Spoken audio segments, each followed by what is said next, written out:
Chapter 21 Lanta 5-Color Wind Horse Banners. Behind the stately pavilion, there stands the main hall of the Yonghe Palace complex, Yonghe Hall, Hall of Peace and Harmony, number 17 on layout. It plays the role similar to the Mahavira Hall of the Code of Seven Hall Sagalama of Chinese Buddhism. 嘉兰七堂制. Since the Yongzheng Emperor transforms it to an auxiliary palace, the main hall is deservedly the Hall of Peace and Harmony. Thus the square in front is not called a square, but danchi, literally red painted steps and a passage leading up to an imperial palace. Of the Chinese character chi, the left radical is tu, literally soil. The right radical is xi, literally rhinoceros. Just to emphasize, it should be pronounced danchi instead of danxi, since I myself have always read the letter, which is wrong. There are over 400 chapters in my courses, History of Buddhism and Buddhist Philosophy.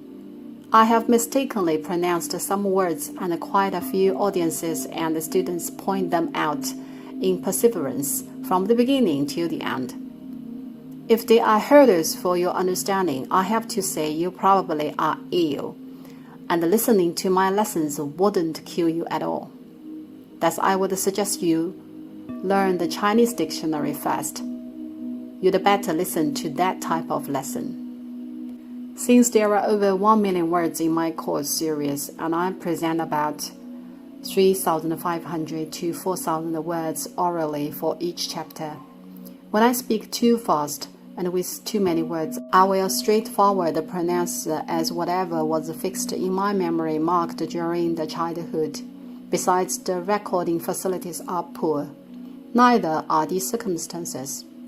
Lots of noise is recorded in daytime, while the breathy voice and the saliva swallowing sound are recorded in the evening, which is quite inevitable. The version presented presently is of all the attempt I can devote, and I hope my dearest audiences could understand, and going forward, if there are still words mistakenly pronounced or any noise, I hope you may tolerate. The square in front of the Hall of Peace and Harmony is called danchi. Right at the center stands a bronze smelu, sided by two 25-meter-high flagpoles respectively, whose pinnacles are coated with gold. Fluttering in the sky are the 5-color wind horse banners. The 5-color wind horse flag is depicted vividly in a love poem written by the 6th Dalai Lama, 仓央嘉措. The moment frozen, I hoist the wind horse, not for prayer chanting, but expecting your arrival. The wind horse here actually refers to the banners, wind horse banners. In my course Tibetan Buddhism, we've talked that there were two routines for the Buddhist doctrines propaganda of Buddhism from Nagari, and propaganda of Buddhism from Dormit, Tibetan areas in Gansu and Qinghai. The Dhammaraja of propaganda Buddhism from Nagari, Kilanimagang, founder of the Gugur kingdom, was the very first one who raised the wind horse banners. He erected the banner pole at Seshong Beach, foothills of the Ganges range, and raised the mani banners. Accordingly, the banner pole is called a mani pole. We conventionally call the banners 5-color wind horse banners, as mani banners and mani pole can't be pronounced smoothly in Han Chinese. It's rather called lanta in Tibetan. On which specific day was the banner raised? The 15th of the 4th month of Tibetan calendar.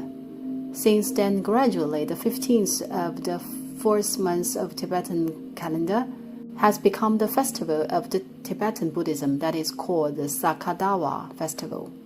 The banners come in sets of 5, and each is painted in one fixed color, and a horse image is painted in the center.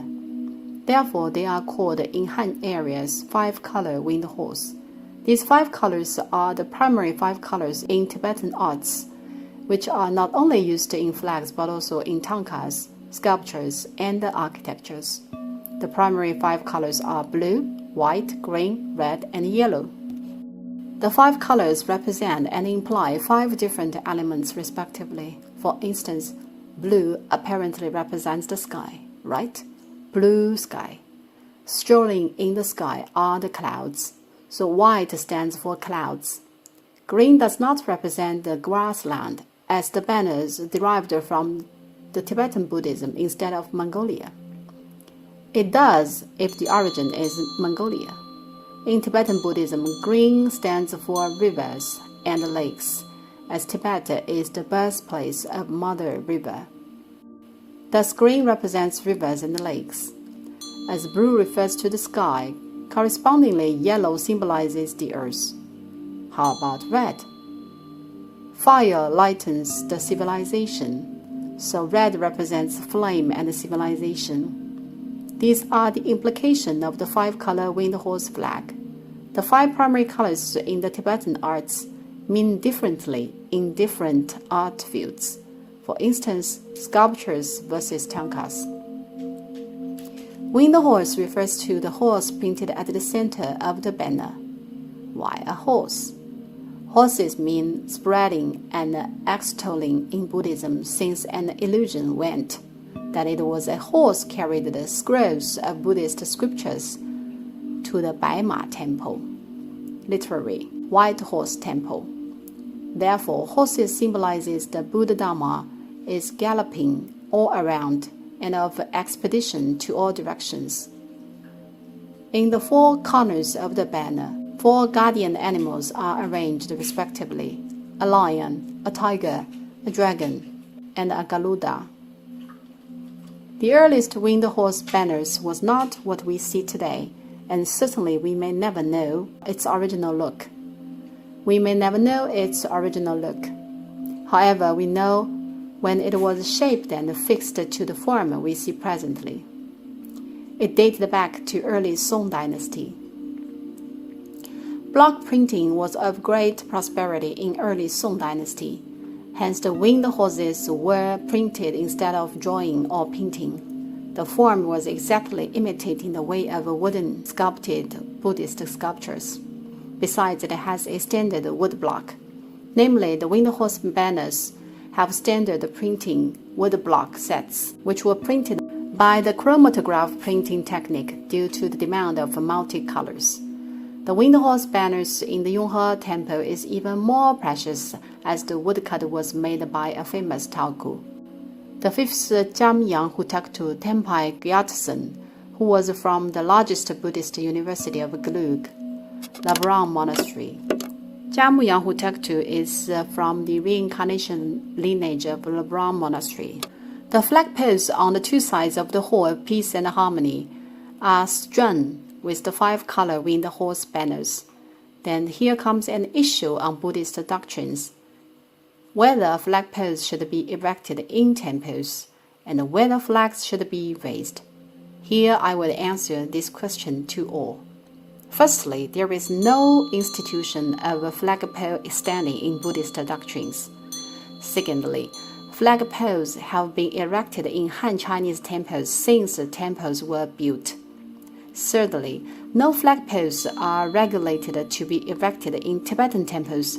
However, they are virtually available nowadays.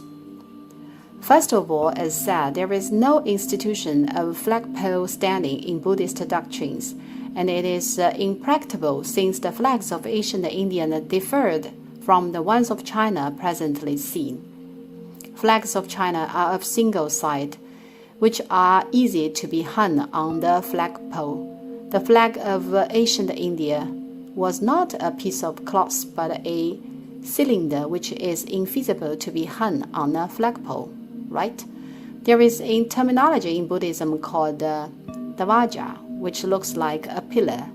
Dvaja is actually shaped in either cylinder or cube, which is exactly the flag of ancient India.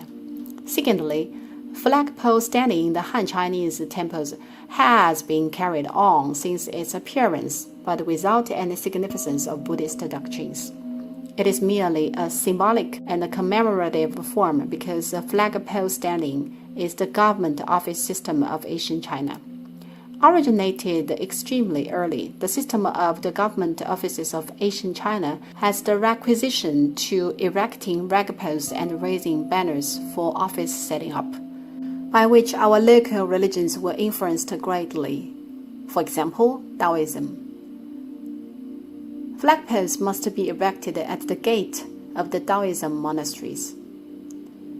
As a foreign religion, Buddhism does not hold this institution. In that way, how does the flagpole in front of the Mahavira Hall appear?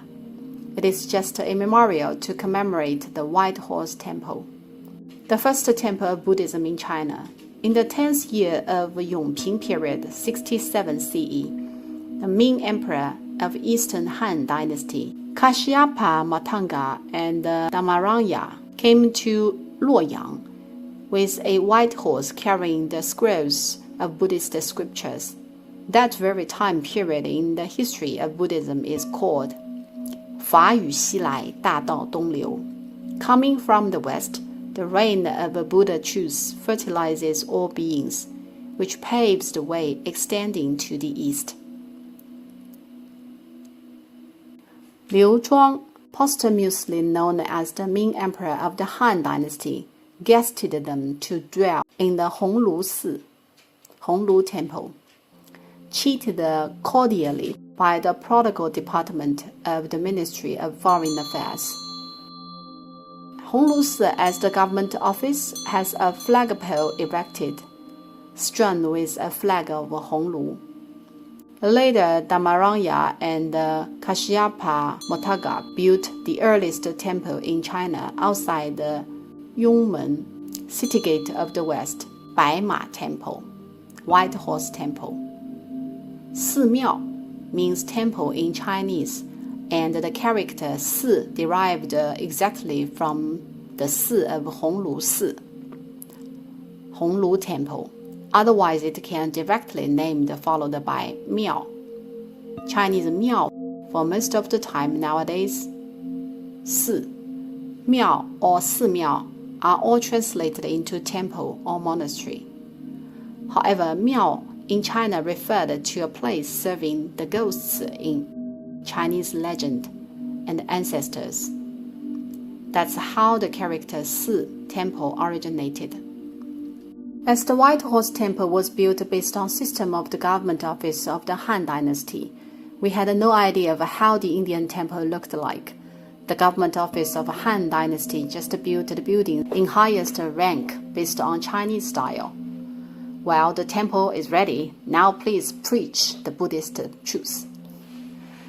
To commemorate the period of the dwelling time in Honglu Si, the first Buddhist temple in China, which is exactly the White Horse Temple, followed the form of Honglu Si to erect a flagpole at the gate. This is the true provenance of the flagpole erecting institution of Han Chinese Buddhism. From that day, the flagpole has been there with a flag strewn, waving. Why do we bring forward this detail? This flagpole is eligible to raise the national flag, of which there is allusion to trace. Then, is the flagpole erecting institution available in Tibetan Buddhism? The answer is no. Why? Since the Tibetan Buddhism belongs to the Vajrayana, which was spread directly to Tibet twice by Master Padmasambhava and Master Adisha. Both propagation of Buddhism from Nagari and the propagation of Buddhism from Dormit were spread through mountain climbing from Nepal and India.